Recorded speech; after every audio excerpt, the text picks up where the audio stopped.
Welcome to the Unreal Engine 3 technical demonstration, brought to you by Epic Games and NVIDIA.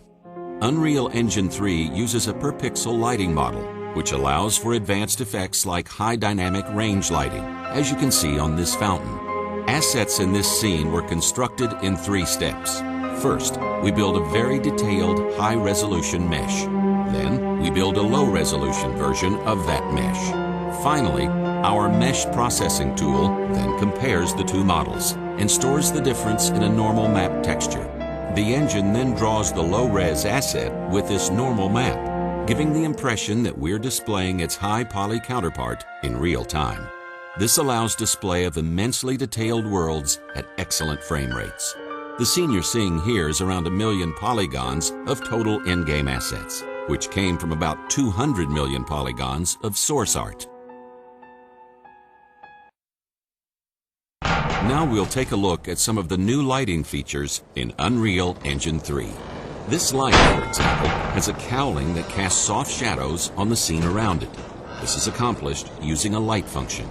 In this case, the function takes 2 cube maps, one very crisp and the other blurred, and interpolates between them based on the distance to a surface. As the light begins to move away from the wall, the shadows will blur before fading out completely. This effect simulates area lighting. Other lighting features included in Unreal Engine 3 are height fog, demonstrated here, and virtual displacement mapping. Using virtual displacement mapping, these bricks appear to have depth, visible sides, and even grout holding them together. As demonstrated in wireframe mode, however, they're constructed from very few polygons. This flickering light is another example of a light function.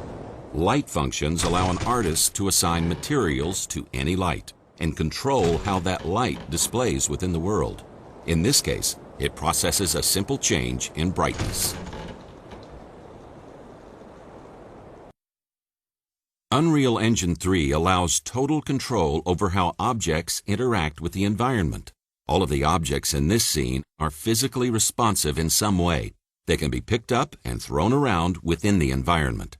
The refrigerator behaves as one would expect it to, demonstrating hinges, independent contents, removable shelves, and constrained drawers. It is also possible to have flexible objects like tubes and cables, or complex hierarchies of bones, such as in a ragdoll model. These physical objects can also have lighting and material effects, and this demonstration shows objects that glow, give off light, and so on. Physical objects cast dynamic shadows as you would expect. With the support knocked out of the way, the entire system collapses, and we can see that the light casts shadow from above as well.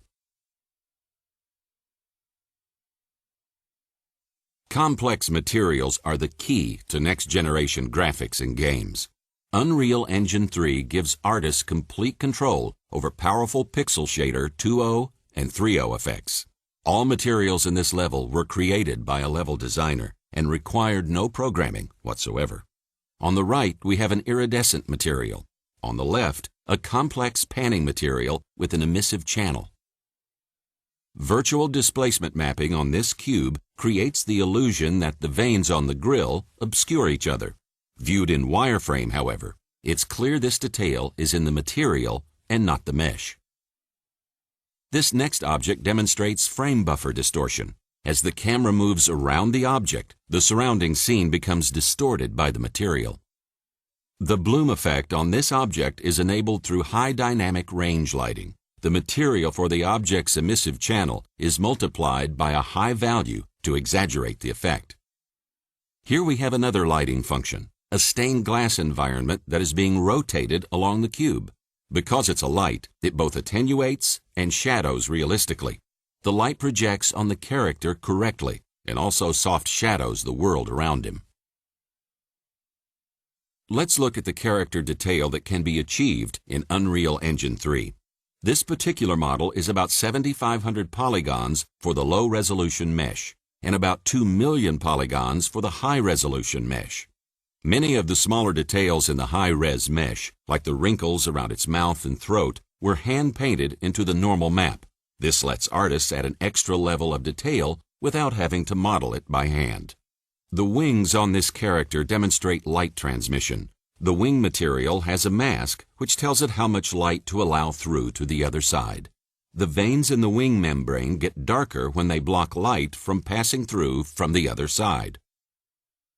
This is another example of a high polygon creature. This character is around 8 million polygons for the high-resolution mesh and about 8,500 for the low. It clearly illustrates the amount of detail possible in Unreal Engine 3 characters, both from in-game polygons and from a normal map. Now let's see some of these characters in action.